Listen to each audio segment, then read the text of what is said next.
was 10 years old, there was a rattle at the door, and I was actually asleep, but I heard my mother yell, "Don't come through that door, I'll shoot." And when she yelled that, I don't know how it happened, but the doorknob quit turning. When she cocked that hammer, it stopped. Now, I didn't know what the Second Amendment was then, but I was sure glad she had that gun. And I hunted when I was a kid. You know, I lived out in the country, and, you know, the closest friend was 1.5 miles away, so your closest friend became the shotgun, and we went out and hunted. I love to hunt. But that's not what the Second Amendment's about. That's right. The Second Amendment is about hunting down tyrants. Yes. Those that would take our rights by force.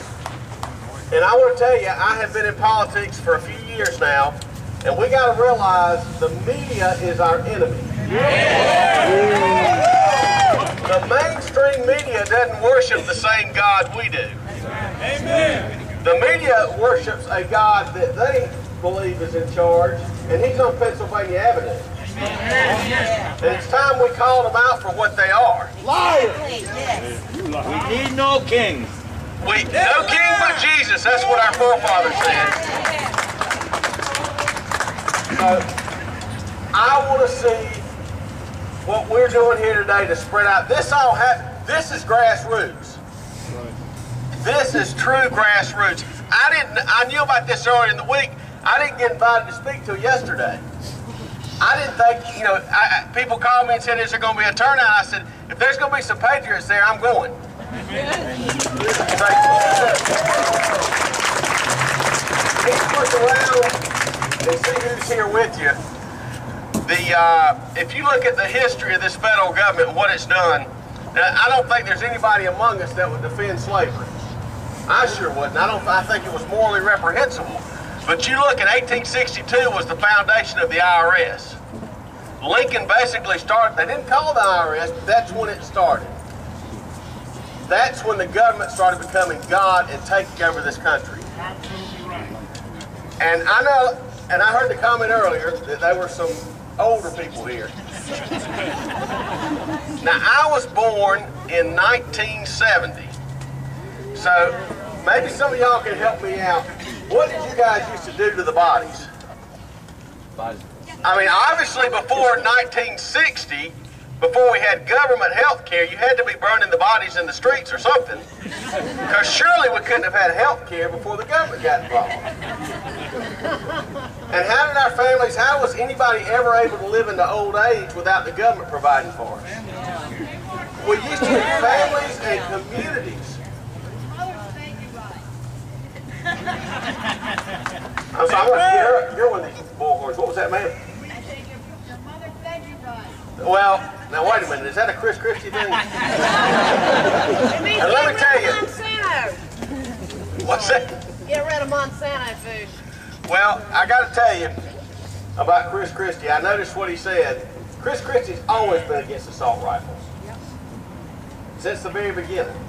I love that NRA commercial. I love it. And I love Hobby Lobby. We the people are standing up, and I got to tell you that those folks in there aren't going to stand up till you stand up. Because they want the vote. They want the vote. They'll promise you rainbow stew. They'll promise you 2 chickens in every pot. They'll promise you everything to get back in. That's right. So what you got to tell them is, you want your freedom. And if they won't fight for it, you'll send somebody in there who will. That's right. Because we got to get behind this 10th Amendment and fight for this 10th Amendment because we don't want to have to use the Second Amendment. We're a peaceful people. But we will not be the generation that lost our liberty.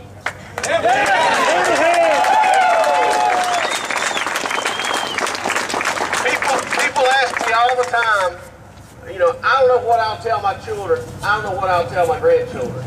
Well, I'm not going to have that problem because I'm not going to be here. I will lay down my life for my liberty just like my forefathers did.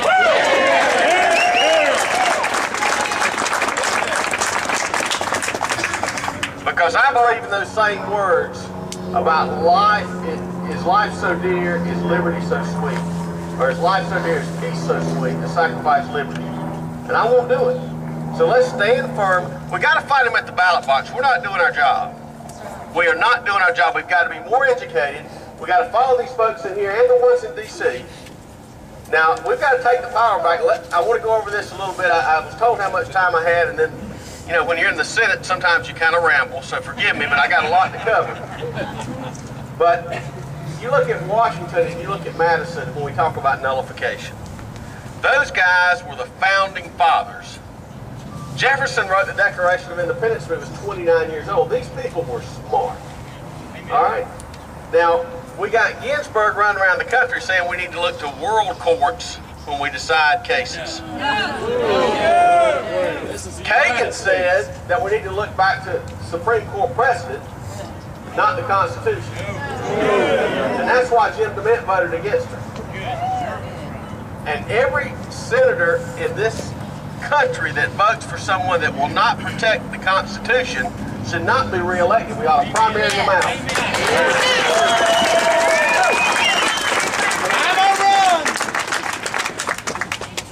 We need to continue this movement. We need to continue what we're doing. We've got to keep fighting because the other side is committed.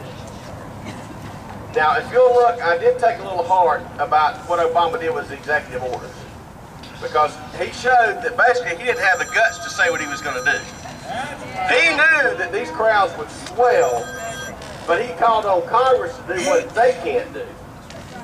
This Second Amendment, this is part of the Bill of Rights. This is part of the compact that the original Connolly said, all right, we'll join if we have these 10 things. Now, our forefathers expected us to protect these rights. And that's what we've got to do, because if we don't protect them, if we don't fight for them, we'll lose them. So, I cannot believe the number of how Facebook just exploded on this. We're going to have hearings for my constitutional carry bill around the state. We're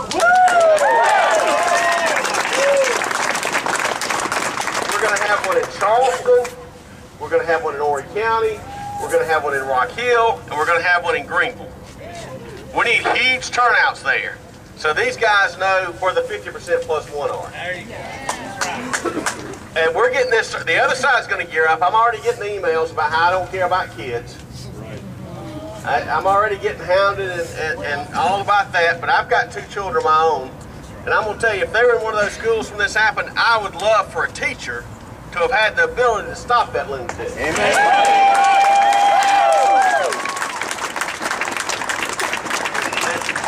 And the older generation, you guys, we're going to have to depend on you to explain it to the younger generation.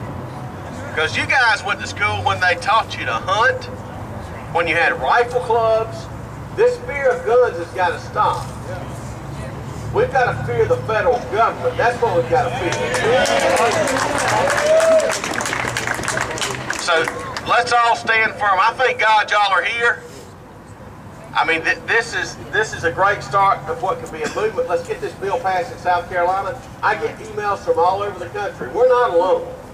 And it's not a geographic thing. It's all over the country.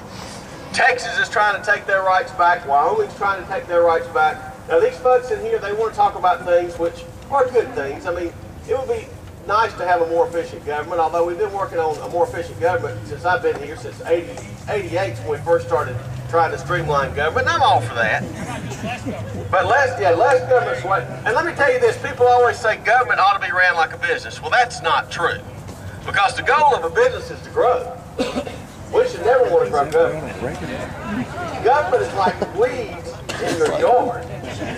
You've got to constantly push them back or they'll take over. And that's what these guys are doing. They're picking winners and losers.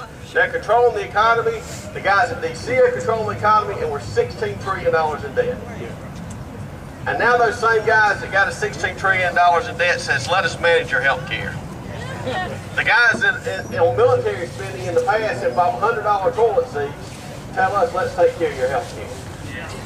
So they're trying to finish this off. They're trying to finish this republic off, but I'm going to stand with you. I want you to stand with me. I love to have patriots come up here and just start something on their own. This is awesome, because you guys are going to have to lead this. You guys have to lead it. We don't have enough of them in there, and we don't have many at all up in D.C. So it's up to we the people, and that means you. So I thank God for you, and I appreciate you being here today.